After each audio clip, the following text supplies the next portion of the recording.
ഈ ഒരു അഭിപ്രായം മലപ്പുറത്തുള്ള ബി.ജെ.പിക്കാർക്ക് പോലും ഉണ്ടാവില്ല. ഒരു പ്രത്യേക പാർട്ടിയുടെ ആളുകൾക്ക് കുറേ കാലമായിട്ട് മലപ്പുറത്തെ ഒന്ന് ടാർഗറ്റ് ചെയ്ത് പ്രശ്നമാക്കണം എന്നുള്ളൊരു ആഗ്രഹമുണ്ട്. അതിൻ്റെ പുറത്ത് നിരന്തരം മലപ്പുറത്തിനെ കുറിച്ച് പലതും പറഞ്ഞുകൊണ്ടിരിക്കുകയാണ്. നമുക്കറിയാം, പൊളിറ്റിക്കലി ടൂൾസായിട്ട് ഉപയോഗിക്കുകയാണ് ജനങ്ങളെ, മതങ്ങളെയൊക്കെ ഇപ്പോൾ പലരും.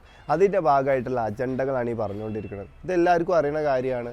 മലപ്പുറത്ത് ഒരിക്കലെങ്കിലും നോമ്പിന് വന്ന ആളാണെന്നുണ്ടെങ്കിൽ തീർച്ചയായിട്ടും ഈ ഒരു സംഭവം പറയൂല. പക്ഷേ ഇവിടെ ഒരുപാട് ഹോട്ടലുകളൊന്നും തുറന്ന് പ്രവർത്തിക്കുന്നില്ല. അതിൻ്റെ കാരണം ഇവിടെ കൂടുതൽ ജീവിക്കുന്നത് മുസ്ലിംസ് തന്നെയാണ്.